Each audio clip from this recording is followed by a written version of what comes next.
YouTube, once again, it's Kennard Vernon Stewart here for Vernon Speaks Sports Auburn here on the podcast today. We're talking a little bit of SEC Media Days. And I know for you Auburn Tigers out there, it's been a very, very long week waiting to hear from Gus Malzahn and what the 2019 season will bring for the Auburn Tigers. He actually hit the podium today and was asked a series of questions. One of my favorite portions is the early part where, reflecting back on the LSU game was very, very interesting to me because I made some commentary here on Vernon Speaks Sports regarding that game that, really told the story of the 2018 season.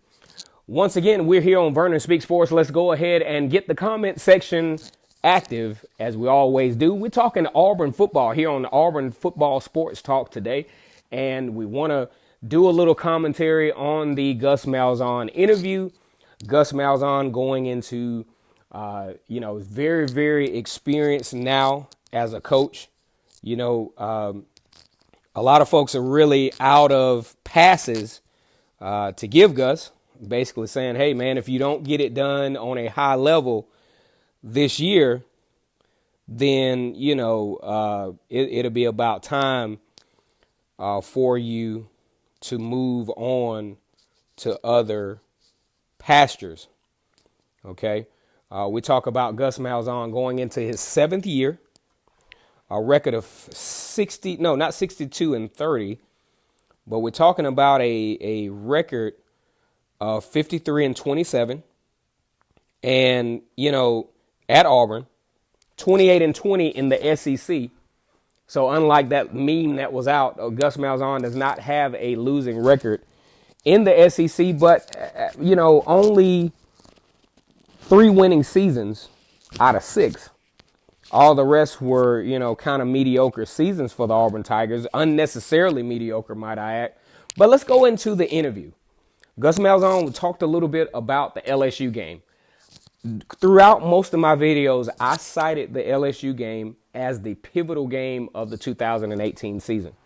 I think Auburn laid it all out on the table in that particular game. Played arguably the best defensively, most intensely as they played the whole season. Laid it out on the line only to lose by a field goal. And that weighed on the players throughout the year. I don't think we ever saw Auburn play with that type of intensity since then. Gus Malzahn was asked about that particular game, and he talked about that game, and he said, you know what, the LSU loss was very tough. It was very tough for the team, and obviously so, because even most of us, some of us casual folks out there, can see where that could be the difference between a 8-win season and a 10-win season. You beat LSU, you carry all type of momentum going down the stretch. But to lose that game, it just kills your momentum. Okay. So Gus Malzahn did talk about that. He also talked about the fact, he talked about the quarterback battle a little bit in and of the fact that he wants to make the decision pretty soon. And I'm all for it. Really would love to see that decision made pretty soon. But my thing is this, guys. I like the fact that it's a little bit more of a decisive situation than it has been in the past. Usually, you go into the season, of course, not during the Jarrett Stidham era, well, at least not the second year, but usually you go, say, 2015, 2016, those years where you're like, who's going to be the quarterback? The media doesn't know, the fan base doesn't know, and based on what the performance was in the first game, the coaches really didn't know. But I think this will be the first year outside of the Jarrett Stidham stability that was at quarterback. This will be the first year that Auburn will have not only a quarterback that the coaches will have confidence in, I believe the backup can come in and just be just as effective as well. He did make mention, hey, we want to put in the quarterback that gives us the best opportunity to beat Oregon. Oregon projected to be one of the best teams in the country, picked in some media outlets to win the Pac-12. Possibly, if some things go their way, could make their first playoff appearance since 2014, back when they had a Heisman Trophy quarterback in Marcus Mariota. So we're not, definitely not downplaying Oregon. That's a huge game to go into. But one thing I was really impressed with Gus Malzahn is his confidence. Hey, I'm not worried about this quarterback situation because I feel like he mentions, hey, I feel like we have two guys that can run the offense. That's no question. They can run the football. They have big arms. They can throw the football. The biggest thing we want to make sure of is that we put the guy that gives us the best opportunity to win games on a high level. That's what I got out of Gus Malzahn. He talked also about the hiring of Kenny Dillingham. Of course, with Chip Lindsey leaving, Gus Malzahn decides to go back to calling plays. And he did make mention, hey, I don't like to stand around. And what I got from that is Gus Malzahn does not like to stand around and see an offense not run the way he wants it run. And the Chip Lindsey offense was just not one that he was comfortable with. So people can say all they want that Gus Malzahn call plays, things of that nature. Gus Malzahn might have called plays and made some suggestions, but when you look at how the offense flowed and the tempo, the lack of tempo and the every now and then tempo, that was definitely not a Gus Malzahn-led offense. If you want to see how the Gus Malzahn offense really looks, go back to 2014 and really at its optimal point, 2013, well, midseason on 2013, and I'd say around the third game, 2010. That's a Gus Malzahn run offense, and that's a Gus Malzahn run offense with a quarterback that's a dual threat quarterback. Okay, so, he had to get a guy who, he talked about Kenny Dillingham having a high level of energy, having already had the experience coaching in the type of offense that, he's trying to execute, because Norvell up at Memphis was Gus Malzahn's GA. So he was very familiar with that type of offense, and Kenny Dillingham was the coach that he felt was the closest fit as far as a coach who could mirror what he was already trying to do at Auburn, and not someone, and I'm just going to read between the lines, and not someone who has a totally different philosophy. And Chip Lindsey, like you said, he had nothing negative to say about Chip Lindsey, and even if he did, it wouldn't have been a professional thing to do, to speak on this publicly.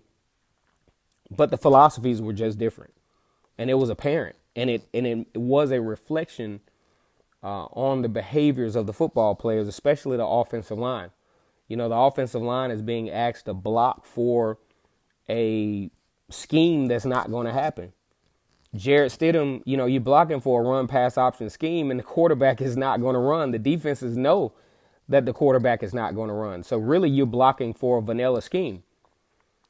And, the offense took a lot of criticism last year, and these guys definitely should have a chip on their shoulder. Coming into the 2019 season, they're much more experienced. I think they give Auburn a chance to, really establish the line of scrimmage in a lot of games. This Oregon game is definitely going to be a test, and definitely a test to see if the center position has upgraded. That's something that has to be paramount, coming into this season. So, excuse the cough, guys. Coming into this season. So, here's the deal. Gus Malzahn knows that his back is against the wall. I think he's used to it. I think he's accustomed to it. If no other year is evident that Gus Malzahn should be successful on a high level, it's this one. The reason why he was sitting on that podium so confident is because he knows what he has. He's too deep in all the critical positions, finally. He has a plethora of running backs. He has some very talented receivers. He's calling plays. He has quarterbacks that can run the football. He has a defensive line that, because of in-house visits, they got Derrick Brown and Marlon Davidson and Nick Coe to come back.